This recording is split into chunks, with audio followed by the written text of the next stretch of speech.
experience. If I'm wondering, like, what would it be like for you? I mean, typically you coming into the exercise and you leaving the exercise, how you've changed, a mood shift, a difference of opinion. How does it affect you to go through this? Well, initially when you come to the beginning of the process, you have some sort of okay, well, this is what I think I need to talk about with myself. Mm-hmm. And like an agenda that you think is important at that time. Yeah, there's something that's either happened or something that's happened to someone close to you that you need to really think through. And so you tend to form some sort of a judgment by the time you've finished as to how this sort of fits into what it is that I'm supposed to be doing. But or some kind of a conclusion or something, you form some kind of an idea by the end of it, huh? Yeah, whereas in the beginning you're up in the air, you don't Right. exactly know what's going on. By the end you have your feet a little bit closer to the ground. You can stand on it and you might be able to even react to it in a new and better way. It sounds like you're grounded, or you have more clarity or awareness than when you started. Exactly. Mm-hmm. Okay. Yeah. Any other effects of doing this? You get some clarity about where you stand on an issue. Well, it certainly does tend to point out those things that I seem to be missing. Everybody goes through life through processes, and they tend to either, like I said, engage or run away. And by bringing myself back to those things that I'm running away from, I'm able to grow in those areas. That sounds like remembering the process of bringing the lost parts of yourself back, like you say. And then this comes up often as a theme, you know, in healing or in shamanism, of the soul retrieval. You've lost some soul in a process, and now you're reclaiming that, bringing that part of yourself back into the home front. Mm-hmm. As well as it also allows me to bring those things to play in my everyday life. Those things that I see in me, I'm seeing outside of me, mm-hmm. and vice versa. And so when I'm better able to deal with those issues for me, I'm better able to deal with those issues for someone else. Mm-hmm. And the synchronicity involved in that sort of thing is often amazing. If someone's having a bad experience, I'll go back and do a reflective listening on it and find out I have something very similar going on. Uh-huh. So what I'll do is I'll work through my own process, and maybe next time that sort of thing comes up, then I'll be able to better listen to what's going on mm-hmm. for them. Mm-hmm.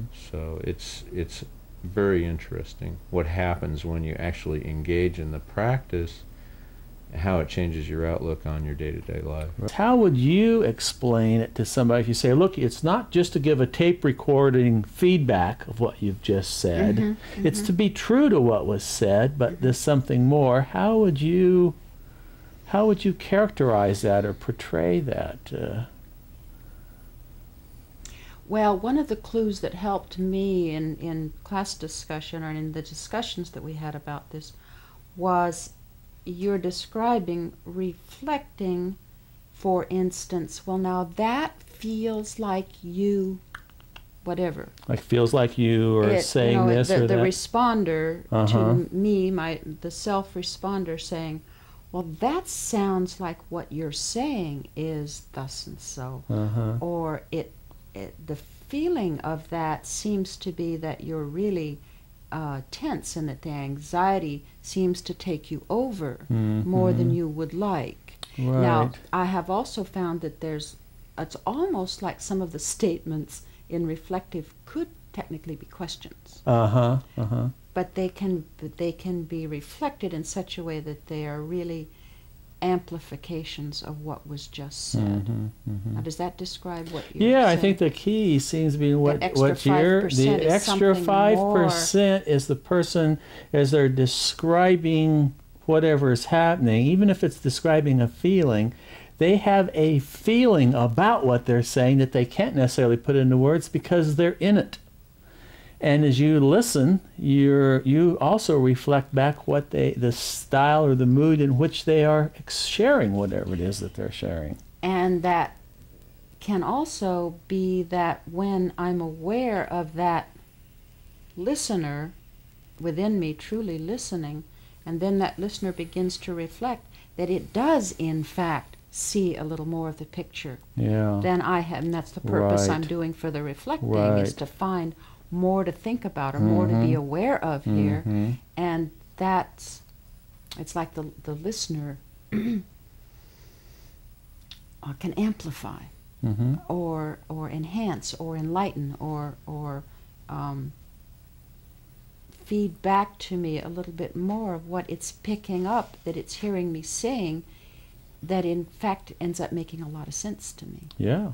Hearing that feeling makes it almost kind of come up even more, and you identify with it when you've heard it, when you've heard it spoken. And it'll be feelings many times that you haven't really identified that you have, like fear, for one thing, has come up for me a couple of times, and I thought, oh, I never would have realized that that was fear there.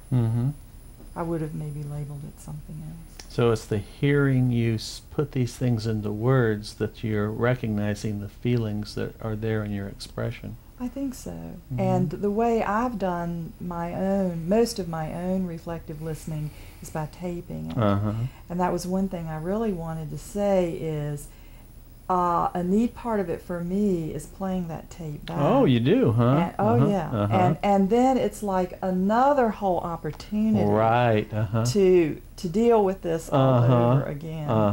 And so that's really neat. There have been some things where I've been very sad about, and gee, you know, this is really kind of getting to me, and I feel bad about it. And by listening to myself, going through the process, I realized that the situation had value, and I felt better. Yeah, there you go. So, but yet it still didn't necessarily make me happy. I was able to deal with the fact that there's something positive to be gained from. You came to terms somehow with the feeling, or had a relationship with the feeling that then shifted the way the feeling had you in its grip somehow. Right. That seems like a really important, event. Well, I know some people talk about there being a subjective me and an objective I, or some kind of a terminology, but as you're talking to yourself, whether you're writing it or thinking about it, there is some kind of an observer that can hear it and hear stuff you didn't necessarily intend as you spoke, but it's there, and then feed back that extra part, and you get this sense of there being like this other being inside. Is this being, what's its, does it have a mood or its quality, this other being who listens to you? Have you discovered anything about its personality, or is it accepting? Well, now that I hadn't really stopped to analyze it, but as I'm thinking about it, as you're saying this, it's like, it feels a little grandfatherly or parental, not really parental in the sense of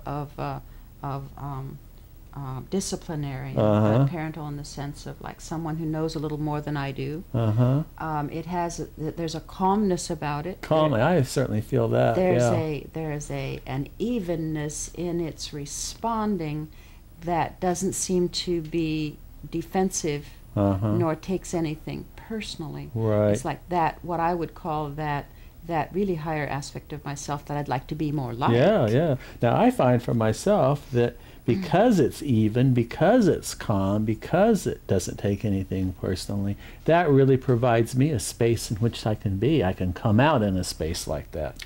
Yes, I can be more truthful. And what I find is, as I did just now in this particular experience, I don't know how to describe this, but it's like a sense of digging deeper within myself. It's like a sense of finding something, as you said a moment ago about the surface, something under the surface that's more effective, more reflective, something that I hadn't been allowing perhaps myself to understand. What would you say to a person, and there's going to be a lot of people who, when they practice this, they're going to like repeat back what they just said, like, the tape recorder playing back what they just heard, and feel like they're getting nowhere. what would you say to them that might help them to have a more meaningful, fulfilling experience with this?